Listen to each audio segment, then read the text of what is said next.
les indications d'implant cochléaire, elles sont définies par la Haute Autorité de Santé, qui est donc l'institution publique qui nous donne ces recommandations, quel que soit le traitement, quelle que soit la spécialité concernée, sur les médicaments, sur les dispositifs médicaux. C'est une institution qui donc délivre des recommandations à visée médicale et scientifique pour dire dans telle situation, tel traitement est indiqué.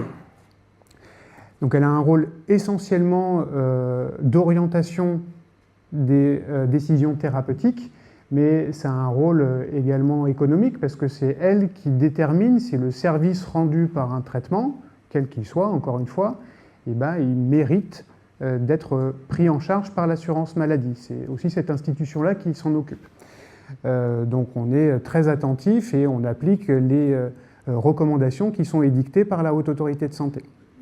Donc si on cherche à résumer aujourd'hui les grandes indications d'implantation cochléaire, qu'elles concernent l'enfant ou l'adulte, il y a celle qui est la plus ancienne et la plus connue, donc l'implant cochléaire qui s'adresse aux patients atteints d'une surdité sévère à profonde bilatérale qui empêche le développement satisfaisant du langage chez un enfant ou qui, chez un adulte, empêche de comprendre suffisamment la parole. On détermine en règle générale un seuil de 50% à 60 décibels, donc qui est à peu près un peu moins que l'intensité à laquelle je parle aujourd'hui, mais si 50% des mots sont moins bien compris, eh ben, on peut estimer que l'implant cochléaire va permettre d'améliorer les capacités de compréhension de la parole suffisamment pour qu'on puisse considérer ce traitement dans les possibilités thérapeutiques.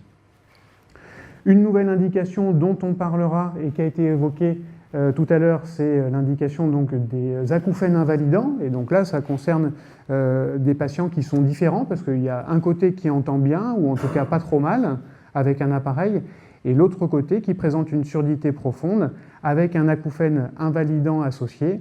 Et donc là, l'implant cochléaire va avoir pour rôle de limiter le retentissement de l'acouphène.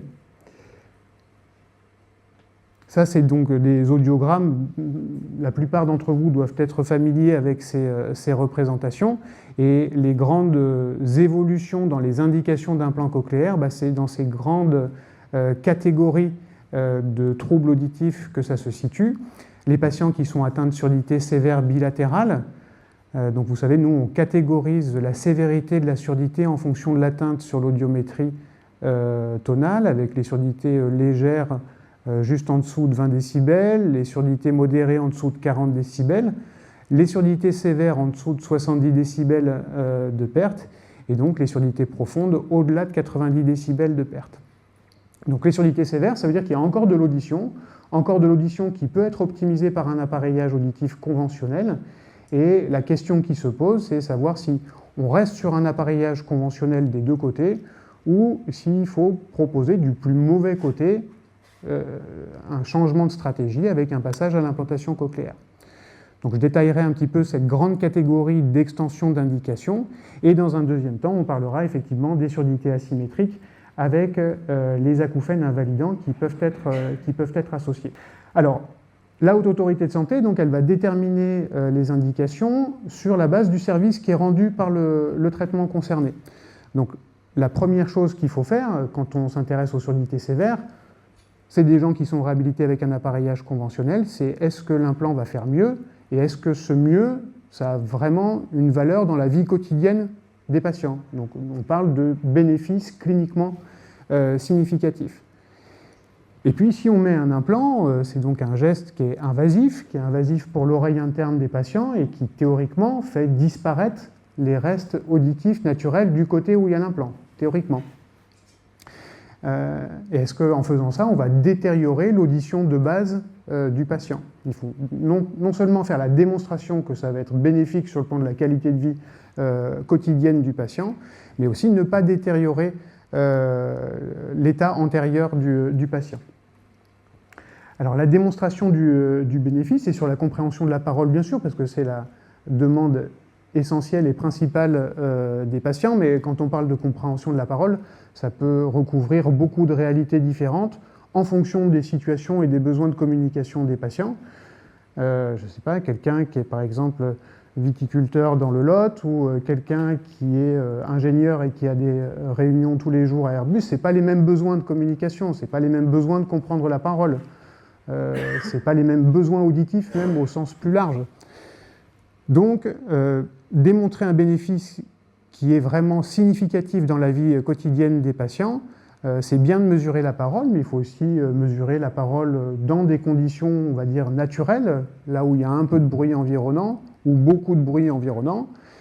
Il faut pouvoir mesurer les capacités aussi d'orientation dans l'espace, savoir d'où proviennent les sources sonores, et ça c'est quelque chose qui est en règle générale compliqué chez les patients qui sont atteints de surdité.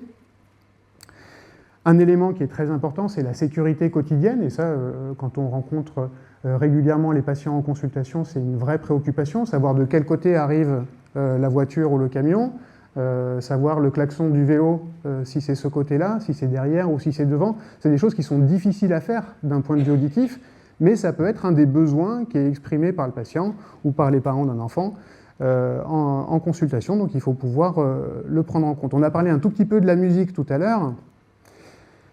Alors la musique, 30% aussi, moi je trouve que c'est pas mal quand même, 30% des patients qui arrivent à apprécier la musique, parce que théoriquement, d'un point de vue technologique, l'implant il n'est pas fait pour ça, l'implant il est vraiment là pour transmettre l'information dans le signal de parole, et que certains patients arrivent à écouter, apprécier, eh bien ça veut dire quand même que c'est pas mal, et ça souligne les possibilités d'adaptation et encore une fois la grande hétérogénéité des performances, parce que ça veut dire quoi concrètement?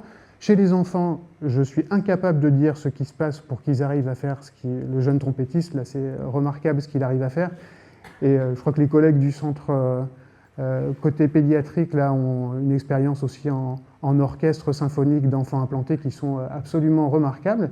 Et donc ça, moi, je suis incapable de savoir ce qui a pu se passer dans le cerveau de ces enfants pour réussir de telles performances. Et chez l'adulte, c'est plus des discussions qu'on peut avoir avec nos patients, mais c'est aller chercher des souvenirs. Alors on peut aller chercher des souvenirs d'abord de chansons, parce qu'il y a de l'information de parole, et puis ensuite, avec le temps, côté plus instrumental, des choses qui peuvent éventuellement se passer. Mais ça reste compliqué quand même pour un certain nombre de patients.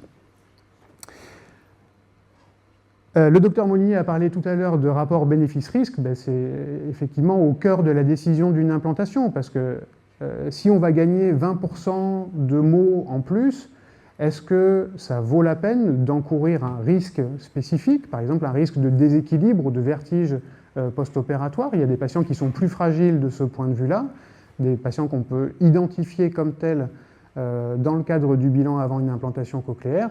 Et si jamais on identifie un risque de ce point de vue-là, il faut pouvoir le dire, il faut pouvoir le mesurer et informer le patient du rapport bénéfice-risque. C'est une décision que lui prend en premier lieu, informé, mais c'est lui qui est l'acteur final de la décision, donc il faut pouvoir être parfaitement au clair vis-à-vis des risques qui peuvent survenir. L'absence de détérioration du statut auditif préalable, c'est-à-dire l'absence de détérioration des restes auditifs naturels, ça c'est quelque chose qui est techniquement possible. C'est-à-dire que maintenant on peut dire qu'avec les nouveaux porte-électrodes qui sont plus fins, qui sont moins traumatiques, nous la technique chirurgicale qu'on a pu améliorer, ça fait depuis le milieu des années 2000 qu'on sait à peu près quelles sont les précautions pendant la chirurgie qu'on doit prendre pour essayer de limiter au maximum le traumatisme à l'intérieur de la cochlée. La cochlée, c'est des structures qui sont très fragiles, très délicates. Et bien maintenant, on a toute une série de précautions, une série de médicaments qui encadrent la procédure chirurgicale, dont on sait qu'elles vont nous aider à pouvoir préserver éventuellement les restes auditifs à l'intérieur de la cochlée. Et par ce biais-là, si on préserve les restes auditifs, on préserve également l'intégralité des structures dans l'oreille interne. Ça veut dire qu'en faisant très attention aux restes auditifs, on fait aussi très attention aux structures qui s'occupent de l'équilibre. Donc, nous, à chaque chirurgie, le but, c'est d'être le moins traumatique possible, le plus lent possible dans l'insertion du porte-électrode et de préserver les structures qui peuvent l'être. Là, ce que je vous ai indiqué ici, c'est pareil, c'est un audiogramme tonal que vous reconnaissez avec différents délais post-implantation chez des gens pour lesquels l'audition résiduelle a été préservée. Donc là, Skarzinski, c'est un des chirurgiens les plus prolixes en matière de publication scientifique et d'activité. C'est un Polonais, donc vous voyez que les indications ne sont pas tout à fait les mêmes. Là, c'est des niveaux d'audition résiduelle que nous, en France, voilà, on ne tolère pas de pouvoir implanter des patients qui ont ce niveau d'audition résiduelle parce qu'on estime qu'avec les appareils conventionnels, normalement, on est censé pouvoir avoir des performances suffisantes.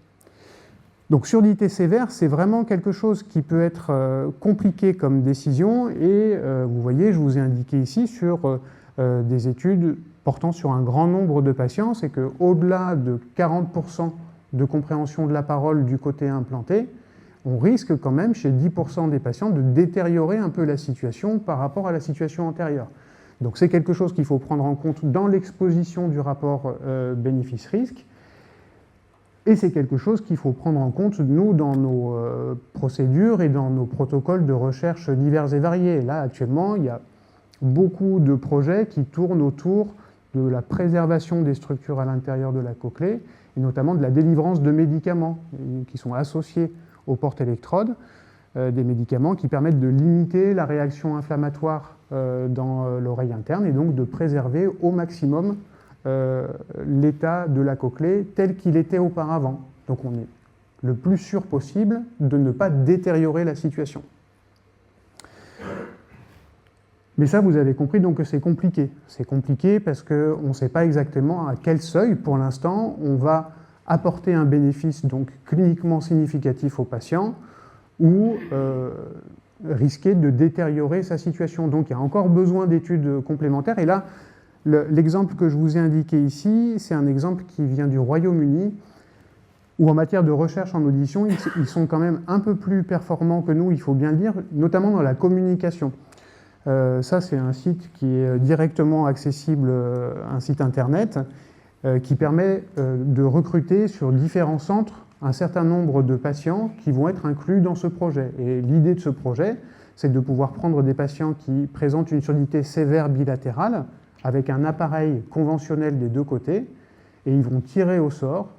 Un groupe de patients va rester avec ces appareils optimisés de la meilleure manière qui soit, et de l'autre côté, un groupe de patients va être opéré d'un côté en conservant son appareil de l'autre côté, et à distance, donc la comparaison va porter sur la compréhension de la parole, mais pas seulement, aussi sur les différents critères que j'ai évoqués, l'appréciation de la musique, l'évaluation de la sécurité des patients, l'évaluation de la compréhension dans le bruit, l'évaluation de la localisation, et c'est sur l'ensemble de ces critères que cette étude prévoit donc de tirer des conclusions plus robustes que l'information que pour l'instant on arrive à donner aux patients, c'est-à-dire on peut le faire, on a le droit de le faire d'un point de vue de la Haute Autorité de la Santé. Maintenant, est-ce que le gain que vous allez expérimenter après l'opération vaut la peine de la faire? Un peu compliqué de décider. Donc c'est aussi l'occasion pour moi de souligner l'importance des travaux de recherche. Marie-Laurence en a cité un certain nombre dans sa présentation, des travaux de recherche qui sont réalisés dans le service, et on remercie beaucoup les patients qui ont accepté d'y participer, parce que pour nous ça nous aide. Je vous ai dit 40% des facteurs de la variabilité des résultats qui ne sont pas encore identifiés, c'est considérable. Et si on arrive à identifier un facteur qui peut bénéficier d'une rééducation et améliorer significativement les résultats derrière, c'est quand même quelque chose de très très utile pour nous. Alors on va passer à la deuxième grande catégorie d'extension d'indication, qui sont les surdités asymétriques avec un acouphène invalidant. Et donc je vous disais que cette indication-là, elle est maintenant validée depuis relativement peu de temps, c'est depuis 2021. C'est donc les critères tels qu'édictés par la Haute Autorité de Santé que je vous ai représentés ici. Et là, le symptôme qu'on cherche à traiter, ce n'est pas la surdité, c'est l'acouphène. L'acouphène, il est directement relié à la surdité, mais ce qu'on annonce aux patients et ce sur quoi on va chercher à être efficace, c'est essentiellement le retentissement de l'acouphène au quotidien. Donc là, vous voyez encore une fois sur l'audiogramme en haut, un côté qui fonctionne soit normalement, soit pas trop mal, l'autre côté qui a une surdité profonde qui est associée à un acouphène invalidant. Eh bien, ces patients-là, ils vont suivre un parcours qui est maintenant bien cadré, bien systématisé. Il y a des appareils qui peuvent être proposés, les appareils CROSS, les systèmes en conduction osseuse. On va essayer ces dispositifs dans un premier temps, et si jamais on n'a pas d'effet favorable, que ce soit sur l'acouphène ou sur l'audition en général, eh ben, on peut être amené à leur proposer donc, un implant cochléaire. On cherche à traiter l'acouphène, mais ça reste un implant cochléaire, donc il transmet de l'information auditive, donc on peut entendre avec l'implant cochléaire. On entend avec un implant cochléaire et une oreille normo-entendante ou bonne entendante, en tout cas de l'autre côté. Donc là, le travail après, c'est de pouvoir fusionner les deux informations. Ce n'est pas quelque chose de simple à faire, ce n'est pas quelque chose qu'on connaît bien et qu'on maîtrise bien encore, mais il y a des patients dont on sait que cette fusion ne pose pas de problème et qu'ils arrivent à terme à pouvoir la réaliser sans difficulté. Alors, monsieur tout à l'heure parlait de l'efficacité sur l'acouphène, c'est vrai, c'est constaté chez tous les patients, hein, y compris chez les patients avec une surdité bilatérale. Chez plus de 80% des patients, on va avoir une amélioration significative du retentissement de l'acouphène, avec, pour certains, une petite proportion d'entre eux. Vous voyez, là, 20% sur cette revue de la littérature, 20% ici de patients qui voient leur acouphène disparaître lorsque le processeur externe est porté. Donc, chez les gens dont la qualité de vie est vraiment pourrie par ce symptôme, qui peut être très très invalidant, ça change considérablement la donne. D'une manière générale, l'information qui est donnée à ces patients-là, c'est qu'effectivement, dans plus de 80% des cas, on va pouvoir obtenir une amélioration de l'acouphène. Il y a des tests préopératoires qu'on peut faire, ce qu'on appelle un test au promontoire, que peut-être certains patients avec un implant assez ancien se souviennent avoir subi dans le temps. Le test au promontoire, il nous permet d'avoir une bonne idée aussi de l'efficacité sur le symptôme acouphène.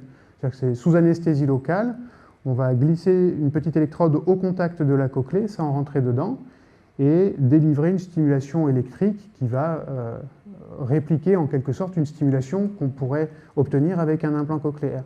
Et donc là, si le patient nous dit « Ah bah oui, ça marche bien, ça diminue l'acouphène », on n'est plus à 80% de réussite, on est quasiment à 95 ou un peu plus, 95% de réussite attendue de l'implant sur ce symptôme.